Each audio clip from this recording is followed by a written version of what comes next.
Students, आज हम electricity chapter जो 10th क्लास का चैप्टर है उसका लेक्चर 4 डिस्कस करेंगे। तो चलिए स्टार्ट करते हैं। तो सबसे पहले जो हम डिस्कस कर रहे हैं वो graph between V and I, जो पोटेंशियल डिफरेंस होता है, करंट होता है, उसके बीच में कैसा ग्राफ आता है। तो इसका क्वेश्चन है the values of the current flowing through a coil for the corresponding values of potential difference across the coil are as follows. तो पोटेंशियल डिफरेंस गिवन है वोल्ट्स में 0.85, 1.7, 3.5, 5.0 और 6.8 और करंट गिवन है एम्पियर में 0.05, 0.1, 0.2, 0.3, 0.4। तो क्या कह रहे हैं, plot graph between V and I, current और पोटेंशियल डिफरेंस और करंट के बीच में ग्राफ बनाना है और कैलकुलेट करना है रेजिस्टेंस।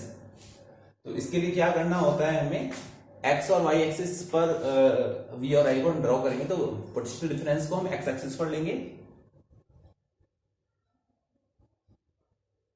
इस तरह से करके। पोटेंशियल डिफरेंस जो है, पोटेंशियल डिफरेंस इसमें है वोल्ट्स में, कि ये हमने एक्स एक्सिस पर लिया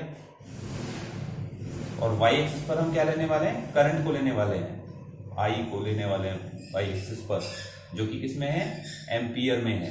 ये लिखा मैंने उसके लिए, एम्पियर के लिए। ठीक है, अब इसको देख सकते हैं हम, यहाँ 0.85 है, फिर 1.7 है। तो किस तरह से हम राइट करें, अप टू 6.8, यानी कि हम 1 से शुरू करें और 7 तक जा सकते हैं। यहाँ पर कैसे, ऐसे 1, 2, 3, 4, 5, 6, 7। अब अगर हम करंट को देखें तो करंट कैसे जा रही है, 0.1, 0.2, 0.3 ऐसे जा रही है। तो 0.5 तक ले सकते हैं यहाँ पर। ठीक, तो क्या लिया हमने, पहला पॉइंट 0.1। अच्छा, इसको आई को थोड़ा दूर लिखना पड़ेगा हमें, ऊपर लिख लेते हैं थोड़ा इसको, आई को यहां लिख देते हैं। ठीक है, आई जो किसमें है, एम्पियर में। ठीक है, ऊपर ले लिया थोड़ा, 0.1, 0.2, 0.3, 0.4, 0.5, एक एक्स्ट्रा ले लिया। अब क्या करना है, 1 बाई 1 ग्राफ को प्लॉट करना आता ही है सभी को, 9th क्लास में भी था। ग्राफ प्लॉट कैसे करते हैं, तो v कितना है, 0.85, तो 0.85 का आएगा, 1 से थोड़ा पहले आएगा 0.85 पर हाइट कितनी जानी है, 0.05, यानी कि 0 और 0.1 के बीच में यहां पर। तो ये फर्स्ट पॉइंट आ गया हमारा। ठीक है, इस पॉइंट को ए मार्क कर लिया, this point is a, capital A.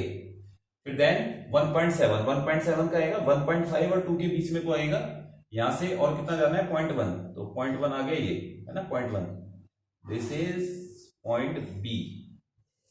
Then 3.5 का आएगा, 3 और 4 के बीच में आएगा, पर कितना जाना है, 0.2, ये आ गया लगभग, ये 0.2 आ गया, यहां को आएगा ये सी पॉइंट आ गया। देन 5.0, 5 पर कितना है, 0.3, तो 0.3 ये लगभग ये आ गया 0.3, ये डी पॉइंट आ गया। And then last point is E, 6.8 पर 0.4, 6.8 का आएगा, 6.5, यानी 6 और 7 के बीच में 6.5 होगा, उससे थोड़ा आगे, पर कितना जाना है, हाइट 0.4, ये आ गया 0.4। तो v और i के बीच में ग्राफ आ जाता है। ये ग्राफ कैसा आना चाहिए, एक स्ट्रेट लाइन आना चाहिए, यहां से 6.8 ये, और ये 0.4 कहां जा रहा है, ये यहां को बैठेगा ऐसे। ठीक है, तो ये ई पॉइंट आ गया हमारे पास में। अब जो ई पॉइंट है, अब ये A B C D E, इन पॉइंट्स को ज्वाइन कर दीजिए। ओके, तो इससे हमें ग्राफ मिल जाएगा।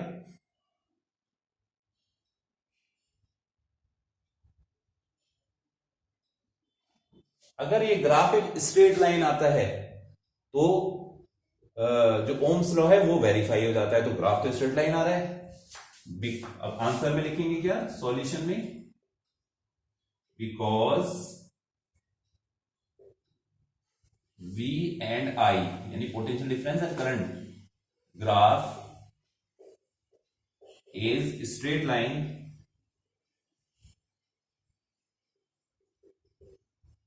so Ohm's law is verified।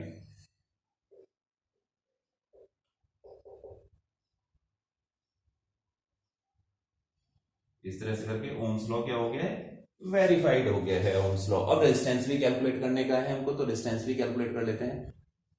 तो रेजिस्टेंस के लिए क्या करना है, किसी भी एक पर्टिकुलर पॉइंट पर ABCDE पॉइंट्स पर हम पोटेंशियल डिफरेंस और करंट ले लेंगे, तो उसी से कैलकुलेट कर लेंगे हम। तो यहां पर क्या है, जैसे E पॉइंट पर हम बात करते हैं, एट पॉइंट E पॉइंट पर देखिए तो क्या है, पोटेंशियल डिफरेंस कितना है, V is equal to 0.6.8, sorry कितना है, 6.8 वोल्ट है, और I कितना है, I इस पर 0.4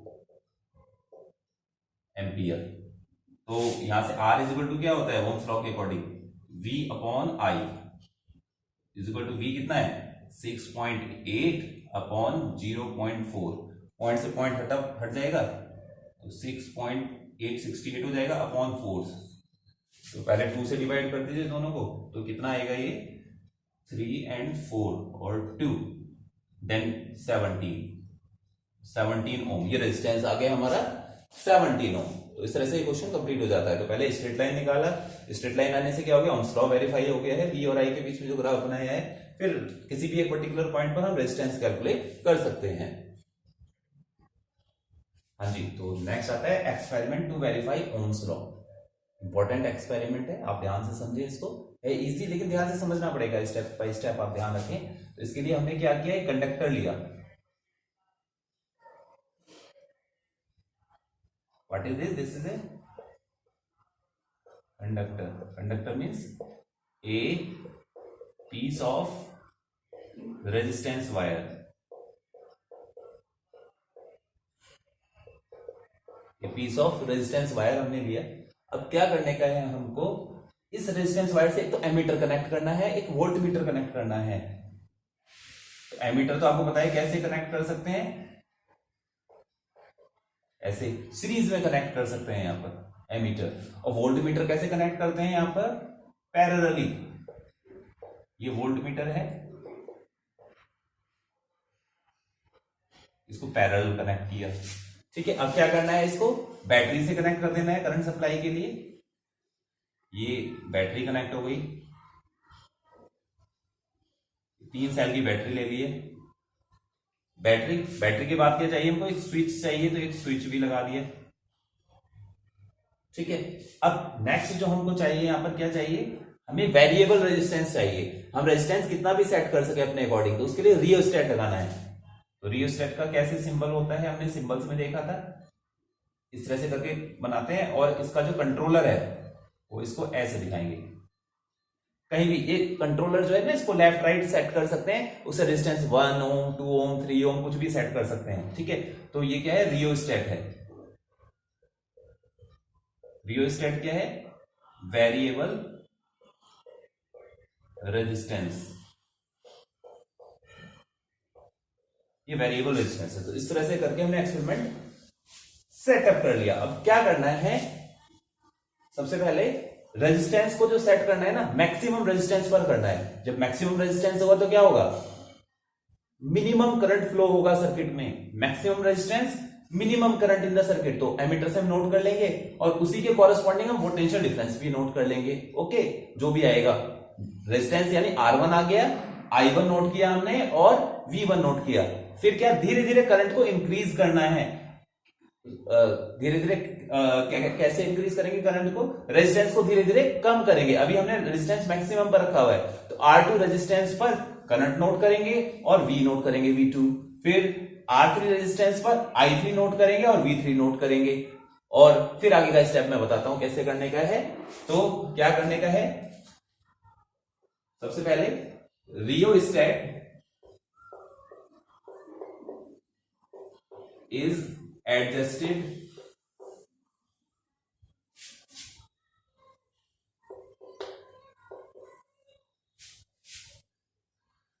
to maximum resistance R1 so that minimum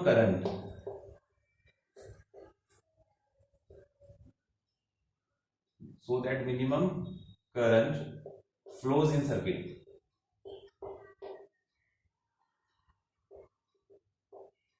minimum current flows in circuit, current को कैसे डिनोट किया हमने, I1। ओके, और क्या करना है हमको, एंड कॉरस्पॉन्डिंग पोटेंशियल डिफरेंस जो क्या है V1 इज नोटेड। तो हमारे पास तीन वैल्यू आ चुकी हैं। क्या क्या वैल्यू आ चुकी है, एक पर्टिकुलर रेजिस्टेंस R1 पर क्या ले लिया हमने, I1 भी नोट कर लिया है, और क्या नोट कर लिया है, V1 भी नोट कर लिया है। अब क्या किया, रियोस्टेट को से रेजिस्टेंस को थोड़ा कम किया, तो उससे करंट इंक्रीज होने वाला है, क्योंकि क्या है, रेजिस्टेंस के इनवर्सली प्रोपोर्शनल है करंट। तो now rheostat is adjusted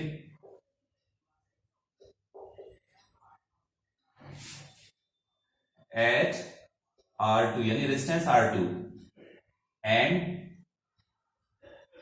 now current increases and I2 is noted from emitter and PD potential difference is noted from, potential difference किससे नोट करना है, वोल्टमीटर से। ऊपर भी ऐसे ही एमीटर और वोल्टमीटर यूज करना चाहिए था, तो वो from voltmeter, and that is V2। अब V2 आ चुका है, तो क्या आ चुका है हमारा, R2, I2 और V2। अब सिमिलरली क्या करना है हमको, सेम स्टेप बढ़ाना है कि जो रेजिस्टेंस है उसको थोड़ा और डिक्रीज कर देना है, जिससे करंट और बढ़ जाएगी। तो उस कंडीशन में R3 नोट किया हमने। अब यहां पर से क्या आ गया हमारा, I3 आ गया और V3 आ गया। इसी तरह से कई सारी वैल्यूज नोट कर सकते हैं हम इसकी। ऐसे ही हमने क्या किया, R4 निकाला, I4 निकाला और V4 निकाला। अब करना कैसे है, एक्सपेरिमेंट को verify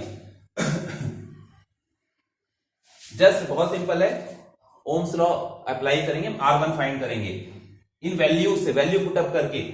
R1 is equal to क्या होता है, V1 upon I1, ohms law से ये निकाला कि कितनी वैल्यू आई है, पर्टिकुलर कोई एक पर्टिकुलर वैल्यू आ जाएगी। सपोज ये क्या आ गया, A आ गया।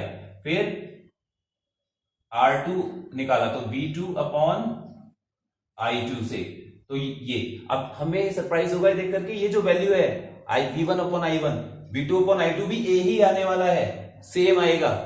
फिर R3 निकाला तो क्या आएगा, V3 अपॉन I3, ये वैल्यू फाइंड करेंगे, ये भी A ही पर्टिकुलर आने वाला है, एक पर्टिकुलर अमाउंट में A यानी कि रेजिस्टेंस आने वाला है, A ओम। सिमिलर जैसे 1 ओम आएगा, ये भी 1 ओम आएगा, ये भी 1 ओम आएगा, 1 ओम आएगा। ऐसे ही R4 भी निकाल सकते हैं यहां पर, तो वो भी सेम आएगा। ठीक है, तो इसमें आप राइट कर सकते हैं, because R1, R2 and R3 are same. क्या, because R1, R2, R3 and R4 are same, because R1, R2 and R3 are same every time.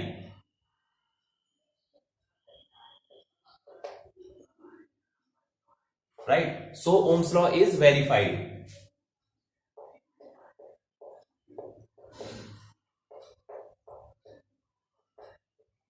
इसलिए Ohm's law verified हो जाता है।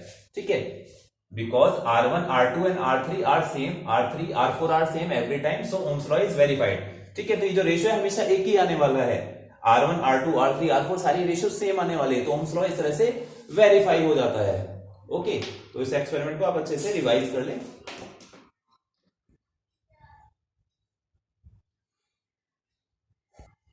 तो नेक्स्ट न्यूमेरिकल आता है, इसमें क्या गिवन है हमको, an electric iron draws a current of 11 ampere from a 220 volt supply line. एक कोई भी इलेक्ट्रिक आयरन है जो 11 एम्पियर की करंट ले रही, ड्रॉ कर रही है 220 वोल्ट सप्लाई लाइन से। तो क्या गिवन है हमको यहाँ पर, सॉल्यूशन लेते हैं। तो फर्स्ट केस में हमें I1 करंट गिवन है, कितना, I1 is equal to 11 ampere. फिर V1 पोटेंशियल डिफरेंस गिवन है, कितना गिवन है, 220 वोल्ट। राइट। फिर क्या कहते हैं, what current will this electric iron draws when connected to 110 volt supply line. जब इसको V2 यानी कि कितना 110 वोल्ट से कनेक्ट किया जाएगा तो क्या होगा कि कितनी करंट ड्रॉ होगी, ठीक है। तो व्हाट करंट यानी I फाइंड करना है हमको, I2 फाइंड करना है, क्वेश्चन मार्क। देखिए क्या है, इलेक्ट्रिक आयरन जो है इसका पर्टिकुलर जो एक रेजिस्टेंस होगा वो सेम रहने वाला है, ठीक है। केवल सप्लाई लाइन चेंज हुई है लेकिन रेजिस्टेंस चेंज नहीं होने वाला है इसका। तो पहले हम इसका रेजिस्टेंस हम कैलकुलेट कर लेते हैं। तो क्या होता है, ओम्स लॉ से by ohm's law, R is equal to क्या होगा, R1 इज इक्वल टू, या R ही होगा वो तो चेंज नहीं होगा, V1 upon I1।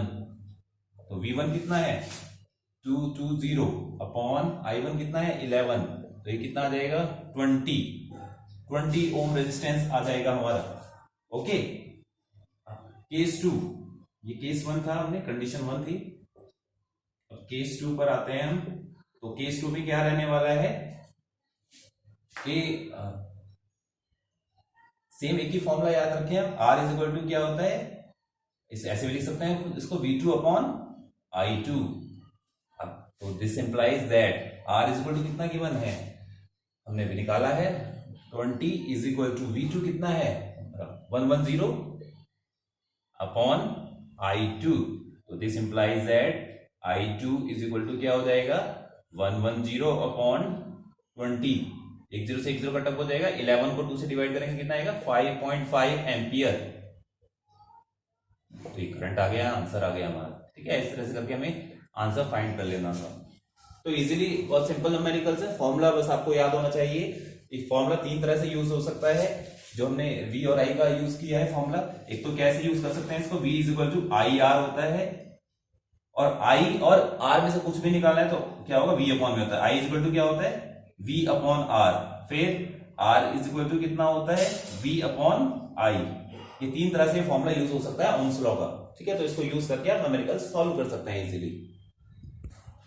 Next question आता है, a copper wire of 3 meter length and area of cross section 6 into 10 to the power minus 6 meter square has a resistance of 2 into 10 to the power minus 2 ohms. Calculate resistance of resistivity of copper. Copper की resistivity calculate करनी है। ध्यान क्या दें, जो area है और length है दोनों ही मीटर और मीटर स्क्वायर में होने चाहिए। क्या मीटर स्क्वायर है, मीटर है तो ओके है, अगर ना हो तो आप इसको कन्वर्ट कर सकते हैं पहले। तो जो गिवन है वो हम लिख लेते हैं। तो कॉपर का लेंथ दिया हुआ है L, कैसे सॉल्यूशन शुरू है हमारा, लेंथ दिया हुआ है 3 metre, then area of cross section A कितना गिवन है 6 into 10 to the power minus 6 metre square, then has a resistance, और रेजिस्टेंस R दिया हुआ है हमको, कितना दिया हुआ है 2 into 10 to the power minus 2 ohms. अब रेजिस्टिविटी पूछिए, रेजिस्टिविटी को रो से डिनोट करते हैं, ये क्वेश्चन मार्क है हमारा। तो क्या होता है रो, यानी रेजिस्टिविटी का formula rho is equal to क्या होता है R into A upon L, resistance into area of cross section divide by length of wire. तो वैल्यू पुट अप कीजिए आप, तो कितना है 2 into 10 to the power minus 2 resistance रखा, इंटू एरिया कितना है 6 into 10 to the power minus 6 divide by L, length 3 metre, 3 से डिवाइड कर दिया, 3 से 6 कट अप हो जाएगा 2 टाइम्स में, तो कितना आने वाला है, this implies that resistivity is equal to कितना आने वाला है 2 टाइम्स कितना हो जाएगा 4, और 10 टू द पावर माइनस 2 और माइनस 6 पावर ऐड हो जाती है, दोनों माइनस में है तो माइनस में ही रिजल्ट आएगा, 10 टू द पावर माइनस कितना हो जाएगा 8। यूनिट क्या होती है इसकी ओम मीटर। तो रेजिस्टिविटी आ गई हमारी 4 into 10 to the power minus 8 ohm metre. तो इस तरह से हम कैलकुलेट कर सकते हैं इजीली। हाँ जी, तो नेक्स्ट क्वेश्चन है हमारा, ये 8 ohm resistance wire is doubled up by folding. एक रेजिस्टेंस वायर था जिसका रेजिस्टेंस था 8 ओम, वायर की जो भी पर्टिकुलर लेंथ थी उसको डबल कर देगा फोल्डिंग। जब फोल्डिंग करके डबल करेंगे तो लेंथ तो हाफ रह जाएगा और एरिया डबल हो जाएगा, ठीक है। जैसे कि ये था एक वायर था सपोज, इस तरह से करके, अब हमने इसको क्या किया फोल्ड किया, जब हमने इसको फोल्ड करके डबल किया तो इसका एरिया तो क्या हो गया डबल हो गया, और लेंथ कितनी हो गई हाफ रह गई। तो यही अप्लाई करने वाले हैं हम यहाँ पर। तो रेजिस्टेंस क्या है, R1 कितना दिया हुआ है 8 ओम। फिर लेंथ कितनी दी हुई है L1 is equal to, assume कर ले that it is L, small l, and area A1 क्या है, एरिया को एज्यूम कर लिया हमने स्मॉल a, राइट। ये इनिशियली गिवन है हमको। अब हमें क्या कह रहे हैं कि R2 आपको फाइंड करें। R2 क्या है हमारा, क्वेश्चन मार्क है, लेकिन जो L2 कितना हो गया है, हाफ हो गया है। फोल्डिंग किया है ना हमने, तो लेंथ क्या हाफ हो गई है, यानी कि L/2 हो गई है।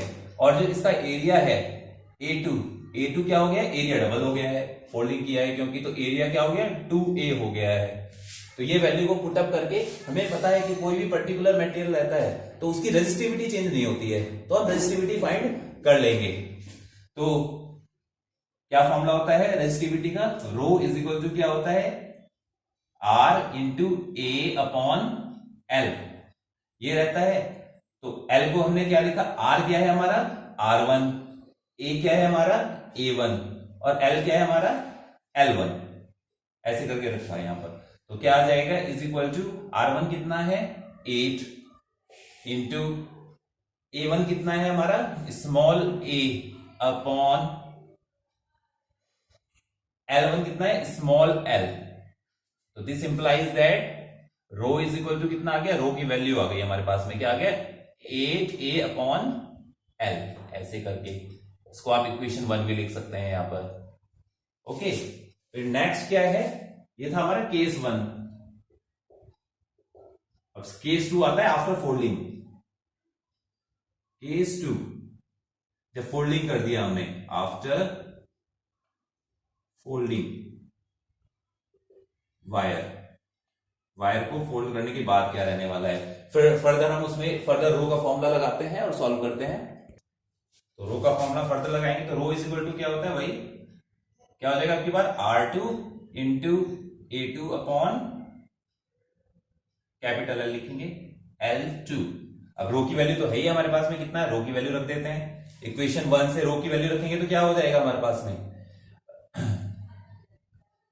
8A अपॉन L, ये तो रो की जगह रख दिया हमने, इज इक्वल टू R2 कितना है हमारा, फाइंड करना है हमको, R2 इंटू A2 कितना है हमारा, न्यू एरिया 2A है अपॉन, और फिर फर्दर हमारे को क्या चाहिए, फर्दर हमको चाहिए कि L2, और L2 कितना है हमारा L अपॉन